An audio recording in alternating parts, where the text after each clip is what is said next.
नमस्कार, मध्य न्यूज देखना शुरू कर चुके हैं आप और मध्य प्रदेश की करते हैं तमाम बड़ी खबरों की शुरुआत। सर्वप्रथम आज की पहली बड़ी खबर के साथ फसलों की खरीदी का पंजीयन शुरू किया जा चुका है। कृषि मंत्री ने कहा कि किसानों का एक एक दाना खरीदेगी सरकार। 25 फरवरी तक होगा निःशुल्क रजिस्ट्रेशन। प्रदेश सरकार ने चना, मसूर व सरसों की फसल की खरीदी को लेकर पंजीयन शुरू कर दिया है। 1 फरवरी से 25 फरवरी तक इन फसलों को न्यूनतम समर्थन मूल्य पर बेचने के लिए पंजीयन किया जाएगा। कृषि मंत्री कमल पटेल ने ट्वीट करके जानकारी देते हुए बताया कि प्रदेश में चना की खरीदी सभी जिलों में, 37 जिलों में मसूर जबकि 39 जिलों में सरसों को खरीदी की जाएगी, जिसके लिए निःशुल्क पंजीयन की सुविधा है। किसान अपने क्षेत्र के ग्राम पंचायत, जनपद पंचायत या फिर तहसील कार्यालय, साथ ही सहकारी समितियों में जाकर फसल बिक्री के लिए पंजीयन करा सकते हैं।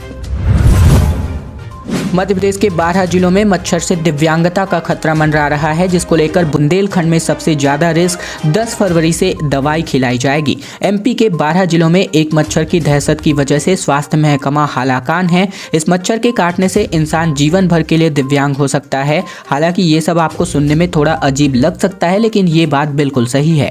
मच्छर एक ऐसा मच्छर है ये जिसके काटने से लोग दिव्यांग हो सकते हैं। मध्य प्रदेश के 12 जिलों में इस मच्छर का खतरा मंडरा रहा है। इस मच्छर का नाम है क्यूलेक्स और इस मच्छर के काटने से इंसान को लिम्फेटिक फाइलेरियासिस हो सकता है और इस मच्छर के संक्रमण के कारण लिम्फ नोड ग्रंथियों में असर पड़ता है। अक्सर गंदे रुके हुए पानी में ये मच्छर पनपता है। इस मच्छर के संक्रमण के शिकार लोगों में फाइलेरिया यानी हाथी पांव की बीमारी हो सकती है। इस बीमारी की जद में आकर व्यक्ति जीवन भर के लिए अपंग यानी कि दिव्यांग भी हो सकता है और इस बीमारी में बचाव के लिए 10 से लेकर 15 फरवरी तक प्रभावित जिलों में दवा वितरण के लिए अभियान चलाया जाएगा। मध्य प्रदेश के 46 जिलों में पारा 10 डिग्री के नीचे। पचमढ़ी सबसे ठंडा रहा, वहीं भोपाल में गलन, जबकि कई शहरों में ओस जमती नजर आ रही है। दरअसल मध्य प्रदेश में एक बार फिर से कड़ाके की ठंड का एक और दौर आ चुका है। सुबह से ही भोपाल में गलन वाली ठंडी रही। ग्वालियर, जबलपुर और इंदौर में भी न्यूनतम पारा 10 डिग्री के नीचे आ चुका है। मध्य प्रदेश के 46 जिलों की बात करें तो बीती रात का तापमान 10 डिग्री से भी कम रिकॉर्ड किया गया। इसके अलावा रायसेन, शाजापुर समेत कई जगहों पर सुबह फसल, पेड़ पौधों पर ओस जमी नजर आई। 2 डिग्री पारे के साथ पचमढ़ी सबसे ठंडा रहा। मौसम वैज्ञानिकों के मुताबिक पहाड़ों पर बर्फबारी के बाद से यहां बर्फीली हवाएं आ रही हैं, जिसकी वजह से अगले 3 से 4 दिन आसमान साफ रहने की संभावना है और ठंड और बढ़ सकती है। मुख्यमंत्री राइज स्कूल में एक बार फिर से अब प्रवेश की प्रक्रिया शुरू हो चुकी है। 15 फरवरी तक आवेदन लिए जाएंगे। अधिक आवेदन आने पर लॉटरी सिस्टम से प्रवेश दिया जाना है। सीएम राइज स्कूलों में प्रवेश की प्रक्रियाएं शुरू हो चुकी हैं। शैक्षिक सत्र 2023-24 में प्रवेश के लिए आवेदन 15 फरवरी दोपहर 2 बजे तक स्वीकार किए जाएंगे। जिन स्कूलों में उपलब्ध सीट से अधिक आवेदन आते हैं तो उन स्कूलों में लॉटरी सिस्टम से प्रवेश दिया जाएगा। इस संबंध में लोक शिक्षण संचालनालय यानी कि DPI की ओर से प्रवेश नीति जारी कर दी गई है। जारी निर्देश के मुताबिक सीएम राइज 4 वर्ष जबकि KG2 में 5 वर्ष के बच्चों को प्रवेश दिया जाएगा। इन स्कूलों में नर्सरी में प्रवेश नहीं होंगे। लाइव हाजिरी से घट गई है मनरेगा में मजदूरों की संख्या। पिछले 2 महीने में मास्टर रोल पर आधे मजदूर कर रहे हैं काम। इसके अलावा मनरेगा दिवस पर क्या स्थिति है इसके बारे में आपको बता दें। जहां पर मनरेगा के तहत ग्राम पंचायतों में काम करने के लिए मजदूरों की संख्या घटने लगी है। जब से मनरेगा में काम करने वाले मजदूरों की लाइव फोटो से हाजिरी अपडेट करने का सिस्टम चालू किया गया है, तब से ये संख्याएं लगातार घटती जा रही हैं। इस समय जिले में बीते 2 महीनों से मजदूरों की संख्या देखी जाए तो मजदूरों की संख्या घटकर आधी रह चुकी है। इसके पीछे की बजाय बात करें तो मजदूरों की लाइव फोटो नहीं ली जा रही है। हर साल 2 फरवरी को मनरेगा दिवस मनाया जाता है और ऐसे में पंचायतों में काम करने वाले मजदूरों के तहत स्थितियों की बात करें तो अब लगातार घटती जा रही है। अशोकनगर में दुधारू गायों के लिए मिलेगा पुरस्कार। 12 से 14 फरवरी के बीच होगी प्रतियोगिता। सबसे अधिक दूध देने वाली गाय को 51,000 रुपए का मिलेगा इनाम। दरअसल जिले में दुधारू गायों के लिए पुरस्कार दिया जाएगा। इसके लिए जिले में 3 दिन प्रतियोगिता आयोजित होगी। ये प्रतियोगिता अशोकनगर की पशु चिकित्सालय में की जाएगी। 3 गायों को जिला स्तर पर पुरस्कार दिया जाएगा, जबकि प्रदेश स्तर पर भी पुरस्कार जीत सकते हैं। प्रतियोगिता में पुरस्कार की प्रथम राशि 51,000, द्वितीय राशि 21,000 और तृतीय राशि 11,000 रुपए मिलने वाली है। विकास यात्रा के जरिए जनता की नब्ज टटोलने की कोशिश हो रही है। मंदसौर में 5 फरवरी से विकास यात्रा निकलेगी, जबकि 20 दिन में 900 गांवों से गुजरने वाली है ये विकास यात्रा। साल के अंत में होने वाले विधानसभा चुनाव को लेकर भाजपा में बिसात बिछ गई है। सरकार अब 5 से लेकर 25 फरवरी तक विकास यात्रा के जरिए जनता तक पहुंचने की कोशिश करेगी और इससे मिलने वाले फीडबैक के आधार पर ही चुनावी रणनीति तैयार होगी।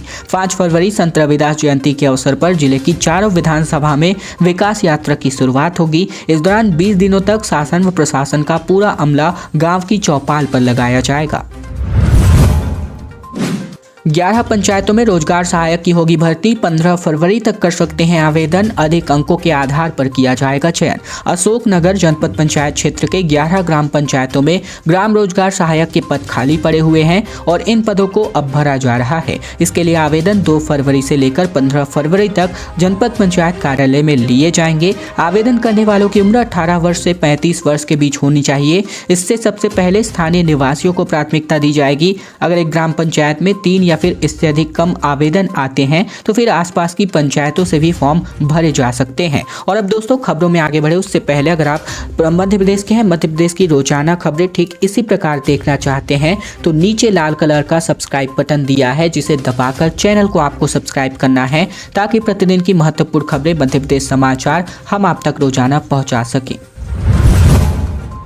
पुराना तौर तरीका बदल चुका है। मध्य प्रदेश में 22 दिन में होगी 90,000 शिक्षकों की स्पेशल ट्रेनिंग। शिक्षक अब पढ़ाएंगे नहीं, जबकि रटाएंगे नहीं, पीपीटी से समझाएंगे। दरअसल खबर आ रही है स्कूल शिक्षा विभाग से, जहां पर पढ़ाई के पुराने तौर तरीकों को बदलने के लिए अब शिक्षा विभाग एक नया प्रयोग करने वाला है। पहली से लेकर तीसरी कक्षा तक के 63,681 सरकारी स्कूलों के 28,73,000 स्टूडेंट्स को अब शिक्षक पढ़ाएंगे नहीं, बल्कि टैबलेट के माध्यम से यानी पावर पॉइंट प्रेजेंटेशन यानी पीपीटी के जरिए समझाने वाले हैं। रोल प्ले के जरिए भी विद्यार्थियों को समझाया जाएगा। इसके लिए विभाग ने राज्य स्तर पर 15,000 मास्टर्स ट्रेनर तैयार किए हैं।